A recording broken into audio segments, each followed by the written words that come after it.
अस्सलामुअलैकुम।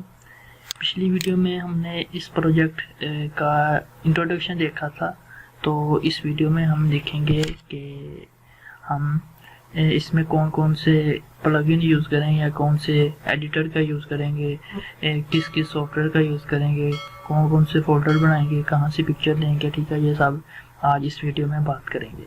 तो ये हमने पिछली वीडियो में इसका इंट्रोडक्शन देखा। सबसे पहले हम अपने टूल की बात कर लेते हैं कि हमने कौन सा एडिटर यूज़ करना है। तो हम VS कोड का इस्तेमाल करेंगे, जिससे हम HTML और CSS को लिखेंगे। ठीक है, तो आप इस पर क्लिक करने के बाद आप इसको यहाँ से डाउनलोड कर सकते हैं, आपके पास जो भी ऑपरेटिंग सिस्टम है। इसके बाद हम नेक्स्ट बात करते हैं फ़ॉन्ट ऑप्शन की। तो हम यहाँ पे लिखेंगे डाउनलोड। हमने जो आइकन लगाने हैं वो फ़ॉन्ट ऑप्शन के लगाने हैं, यानी कि हम वो डाउनलोड कर लेते हैं। मैंने ऑलरेडी डाउनलोड करके रखा हुआ है, तो मैं सिर्फ आपको बता रहा हूँ कि हमने कैसे डाउनलोड करने हैं। ठीक है, यहाँ पे जो सबसे पहला लिंक आएगा यहाँ पे क्लिक करेंगे डाउनलोड फ़ॉन्ट ऑप्शन लिखने के बाद। ठीक है,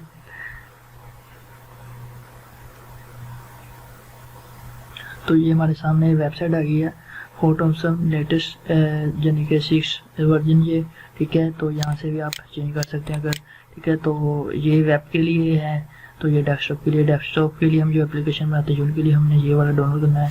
यहाँ पे क्लिक करने से फ्री डाउनलोड ऐड डुप्लीकेट, लेकिन मैंने ऑलरेडी डाउनलोड करके रखा, इस वजह से आ रहा है। ठीक है, तो मैं यहाँ से कैंसिल करता हूँ। अब मैं सीधा डेस्कटॉप पे चला जाता हूँ। तो यहाँ पे हम एक न्यू फोल्डर बनाएंगे, जिसको हम देंगे नाम प्रोजेक्ट। ठीक है, तो फ़ॉन्ट ऑप्शन को हम इसमें कॉपी कर लेते हैं। तो हम यहाँ पे आके एक और न्यू फोल्डर बनाएंगे, जिसका नाम हम रखेंगे CSS। और इसी तरह हम इसको हम एक्सट्रैक्ट कर लेते हैं, एक्सट्रैक्ट हेयर।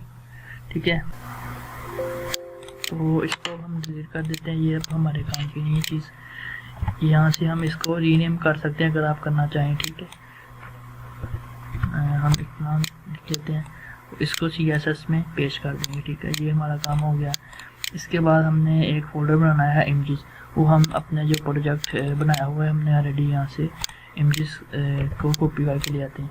अगर आपको कर दें तो वीडियो के, तो मैं आपको एक लिंक सेंड कर दूंगा, तो जिससे आप ये सब इमेजेस डाउनलोड कर सकते हैं। ठीक है, तो ये इमेजेस आ गई। ठीक है,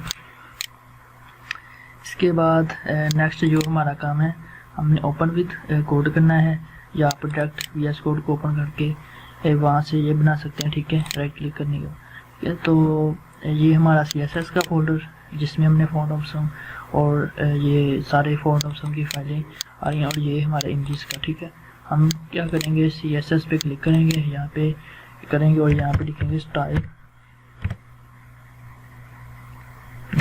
.css। ठीक है, तो ये हमारी CSS की फाइल बन गई है। इसके बाद हम यहाँ पे आएंगे और यहाँ पे लिखेंगे, आपने एक चीज़ का ख्याल रखना है कि आपने यहाँ पे क्लिक, जब फाइल बना रहे होंगे तो उसके बाद आपने यहाँ पे बाहर एक बार क्लिक कर लेना है। ठीक है, तो यहाँ पे बाहर एक बार क्लिक करने के बाद हम यहाँ पे लिखेंगे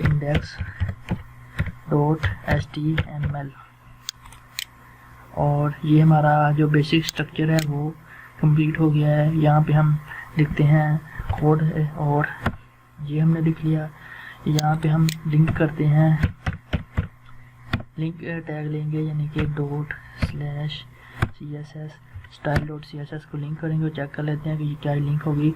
हमने कंट्रोल प्रेस करके रखना, और माउस का जो लेफ़्ट क्लिक है वो क्लिक करेंगे। ठीक है, कंट्रोल प्रेस करके रखना है। तो ये हमें CSS पे ले गया है, क्योंकि हमने यहाँ पे अभी कुछ लिखा नहीं इस वजह से। ठीक है, तो ये हमारी लिंक हो गई है।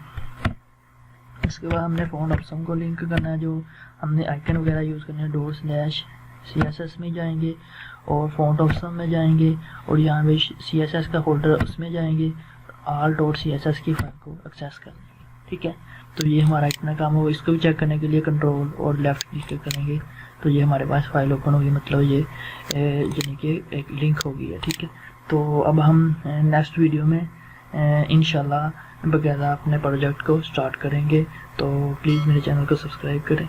मिलते हैं नेक्स्ट वीडियो में। अल्लाह हाफिज़।